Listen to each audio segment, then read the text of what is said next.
चलिए शुरुआत आपसे करता हूं आज, और शुरुआत करते हैं नाराजगी, अंतर कलह, भीतर घात। और कई दफा ये चुनावी नतीजे क्या आने वाले हैं या क्या आते हैं उनको तय करने में अहम भूमिका भी निभाते हैं।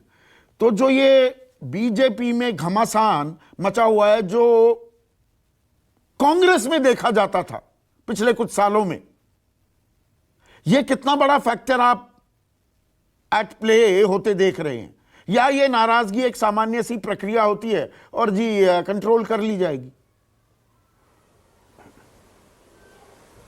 संदीप, चुनाव में पार्टियों में नाराजगी एक आम प्रक्रिया होती है, मैं ये मानता हूं। लेकिन जिस तरह की घटनाएं बीजेपी में हो रही है, अगर कर्नाटक के नज़रिए से देखें, जिस तरह की घटनाएं कर्नाटक बीजेपी में हो रही है, वो एक सामान्य घटना नहीं है। वहाँ तमाम, उसको एकदम आप ये कह सकते हैं एक विद्रोह जैसा है।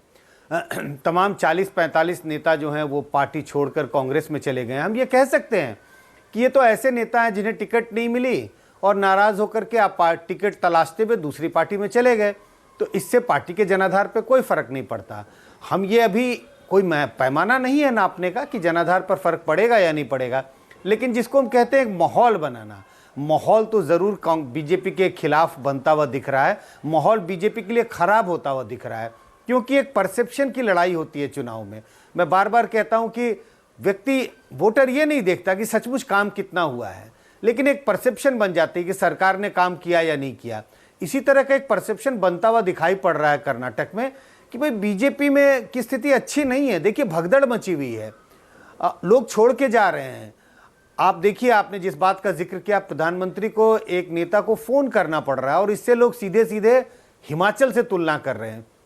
तो कुल मिला के संदीप, मैं यही कहूँगा, ये जो भगदड़ है जिसका आप जिक्र कर रहे हैं, लोग बीजेपी छोड़ के कांग्रेस में जा रहे हैं, ये बीजेपी के लिए किसी भी सूरत में कोई अच्छा संदेश नहीं है कर्नाटक के चुनाव के मद्देनजर अगर हम देखें तो।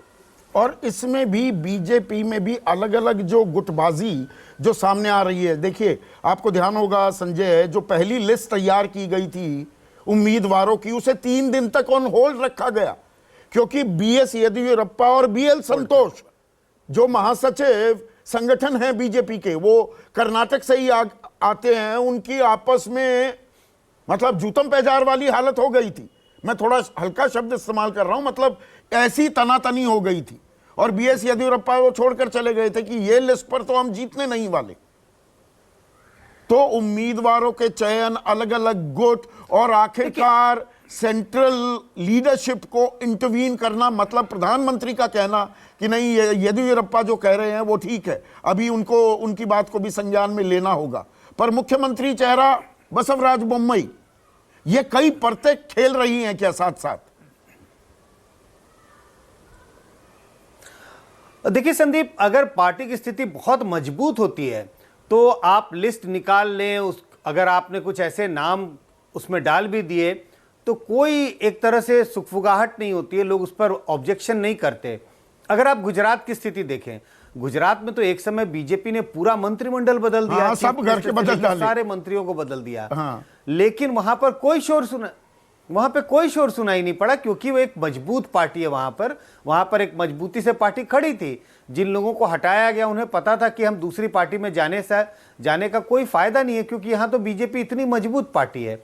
लेकिन ऐसी स्थिति कर्नाटक में नहीं है। जिन बातों का आप जिक्र कर रहे हैं, ये सारे इस बात की ओर संकेत करते हैं कि जब पार्टी कमजोर होती है या कमजोर होती हुई दिखाई पड़ती है, या आपकी विपक्षी पार्टी मजबूत दिखती है, तो ये सारी चीजें होती है पार्टी में। कांग्रेस की अगर हम बात करें, दूसरे राज्यों में यही सारी घटनाएं कांग्रेस के साथ होती रहती हैं। जब भी चुनाव आता है, टिकट बंटवारे में देरी, शोर शराबा मच रहा है, ये सारी चीजें बीजेपी के साथ हो रही हैं। कर्नाटक में लिस्ट जारी होता है, लिस्ट को होल्ड कर लिया जाता है, प्रधानमंत्री को किसी नेता को फोन करना पड़ता है, लोकल लीडरशिप जो, और सेंट्रल लीडरशिप तो नहीं, आप जिन लोगों का नाम कह रहे हैं जैसे बीएल संतोष, इनमें एक तरह से मनमुटाव, घमासान, आप जो भी शब्द इस्तेमाल कर सके, ये सारे इस ओर संकेत करते हैं कि पार्टी की स्थिति अच्छी नहीं है। अगर पार्टी कमजोर स्थिति में होती है तभी ये सारी घटनाएं होती हैं। तो ये घटनाएं अपने आप एक तरह से इशारा कर रही हैं कि बीजेपी की स्थिति बिल्कुल अच्छी नहीं है कर्नाटक में। अब अगर हम मुद्दे की बात करें, और देखिए मुद्दों में भी हमें यहाँ पर दर्शकों फर्क करना होगा। कुछ राष्ट्रीय मुद्दे होते हैं और कुछ स्थानीय मुद्दे होते हैं, और विधानसभा चुनाव में स्थानीय जो मुद्दे होते हैं उनका नतीजों पर असर ज्यादा होता है।